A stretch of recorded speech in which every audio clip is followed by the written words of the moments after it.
ایک دن مدرسے میں سب بچے دائرے میں بیٹھے ہوتے ہیں۔ باہر گلیوں میں رنگ برنگی سجاوٹ تھی کیونکہ کرسمس کا دن قریب تھا۔ مانور حیران ہو کر پوچھتی ہے، استاد جی کرسمس کیا ہوتا ہے اور ہمارے اسلام میں اس کا کیا مطلب ہے؟ استاد جی مسکرا کر کہتی ہے، بچوں کرسمس ایک عیسائی تہوار ہے۔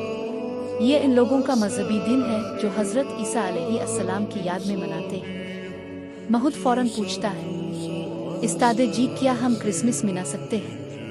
استاد جی نرمی سے سمجھاتی ہے، بیٹا اسلام میں ہم کرسمس نہیں مناتے۔ ہم حضرت عیسیٰ علیہ السلام کو بہت عزت دیتے ہیں کیونکہ قرآن میں انہیں اللہ کا پیارا نبی کہا گیا ہے، لیکن ہم ان کا یوم پیدائش ایسے تہوار نہیں مناتے جو ہمارے دین کا حصہ نہیں ہے۔ پھر وہ قرآن کی ایک آیت بتاتی ہے، عیسیٰ علیہ السلام اللہ کے بندے اور نبی تھے۔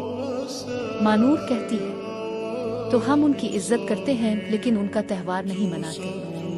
ٹھیک ہے، استاد جی سر ہلا کر کہتی ہے، بالکل بیٹا، اسلام ہمیں دوسروں کے مذہب کا احترام سکھاتا ہے، لیکن ہمیں اپنے ہی اسلامی تہوار عید الفطر اور عید الاضحیٰ منانے چاہیے۔ مہد مسکرا کر کہتا ہے، یعنی ہم کرسمس نہیں مناتے مگر سب کے ساتھ پیار سلامتی اور عزت سے پیش آتے ہیں۔ استاد جی کہتی ہے، شاباش، یہی اسلام کا حسن ہے۔ مسلمان اپنا عقیدہ بھی بچاتا ہے اور سب انسانوں سے محبت سے پیش آتا ہے۔ مانور خوش ہو کر کہتی ہے، اسلام کتنا پیارا دین ہے جو ہمیں عزت، امن اور سچائی سکھاتا ہے۔ استاد جی پیار سے کہتی ہے، بالکل، اور یاد رکھو، مسلمان وہ ہے جو سب کے لیے امن، خیر اور محبت کا ذریعہ بنے۔ مسلمان اپنا دین بھی بچاتا ہے اور دوسروں کا احترام بھی کرتا ہے۔